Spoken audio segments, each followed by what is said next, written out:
एक सवाल पूछता हूँ, क्या आपने कभी नोटिस किया है कि कुछ लोग धीरे धीरे बहुत अमीर बन जाते हैं और ज्यादातर लोग पूरी जिंदगी मेहनत करने के बाद भी मिडिल क्लास रह जाते हैं। फर्क सिर्फ पैसे का नहीं, सबसे बड़ा फर्क होता है सोच का। रिच लोग पैसा कमाने से पहले पैसे के बारे में सोचना सीखते हैं, जबकि मिडिल क्लास लोग सिर्फ पैसे कमाने और खर्च करने में लगे रहते हैं। आज की इस वीडियो में मैं आपको बताने वाला हूं rich versus middle class thinking में 5 बड़े फर्क, और अगर आपने इन्हें समझ लिया तो आपकी फाइनेंशियल लाइफ की जो डायरेक्शन है वो पूरी बदल जाएगी। तो वीडियो को पूरा देखें तभी समझ आने वाला। तो पहला फर्क क्या होता है, salary thinking versus asset thinking. सबसे पहला फर्क यहीं से शुरू होता है। मिडिल क्लास माइंडसेट क्या करता है, एक अच्छी जॉब मिल जाए, एक अच्छी सैलरी आती रहे और लाइफ समहाउ चलती रहे।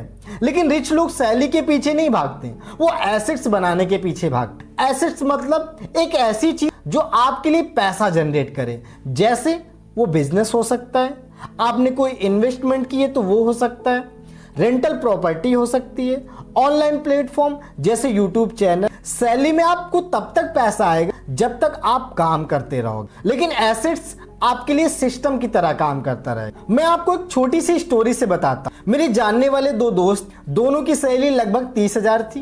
पहला व्यक्ति हर साल एक फोन खरीदता था, ईएमआई पर चीजें लेता था। दूसरा व्यक्ति सैलरी का थोड़ा सा हिस्सा बचाकर स्किल सीख रहा था और साइड में ऑनलाइन काम भी शुरू कर रहा था। 5 साल बाद फर्क दिखने लगा।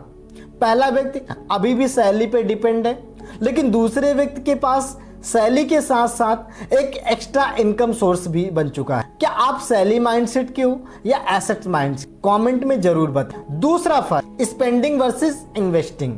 दूसरा बड़ा फर्क आता है पैसा खर्च करने के तरीके में।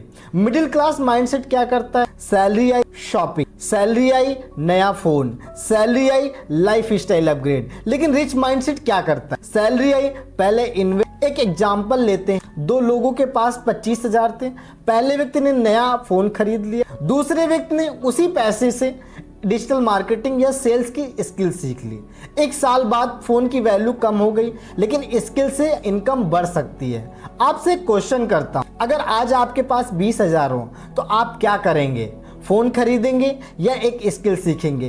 कमेंट में बताओ। तीसरा फर्क, risk versus calculated risk. Middle class mindset को बचपन में सिखाया जाता है रिस्क मत लो, सेफ जॉब करो, लेकिन रियलिटी ये है कि रिस्क हर जगह है। अगर आप सिर्फ एक इनकम सोर्स है तो वो भी सबसे बड़ा रिस्क है। स्टोरी से समझ, एक व्यक्ति सिर्फ जॉब पे डिपेंड था, कंपनी बंद हुई, इनकम 0 हो गई। दूसरे व्यक्ति के पास जॉब के साथ साथ साइड इनकम भी थी, इसलिए उसको फाइनेंशियल जो लाइफ है वो आज भी स्टेबल। एक क्वेश्चन है आपसे, क्या आपके पास कितने इनकम सोर्स हैं? कमेंट में जरूर बताओ, सिर्फ एक या मल्टीपल? चौथा फर्क क्या है, लॉन्ग टर्म थिंकिंग।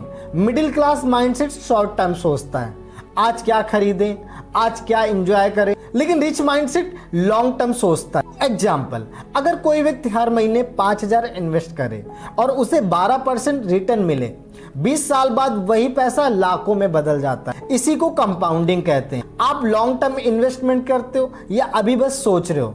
एक बार कमेंट में आप बताओ। 5वां फर्क, मल्टीपल इनकम स्ट्रीम्स। एक और बड़ा फर्क इनकम सोर्स का।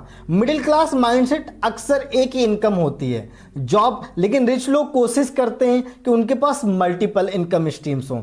जैसे स्टोरी से समझते हैं, एक व्यक्ति के पास सिर्फ जॉब इनकम थी, दूसरे व्यक्ति के पास job plus investment plus online income थी।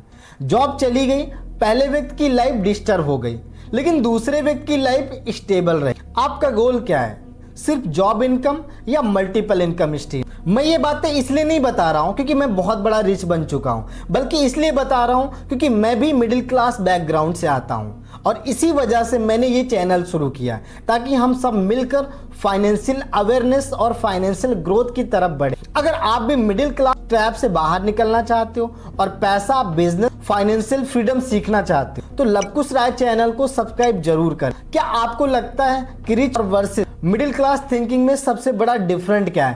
कमेंट में जरूर बताओ। वीडियो अच्छी लगी तो लाइक जरूर करो।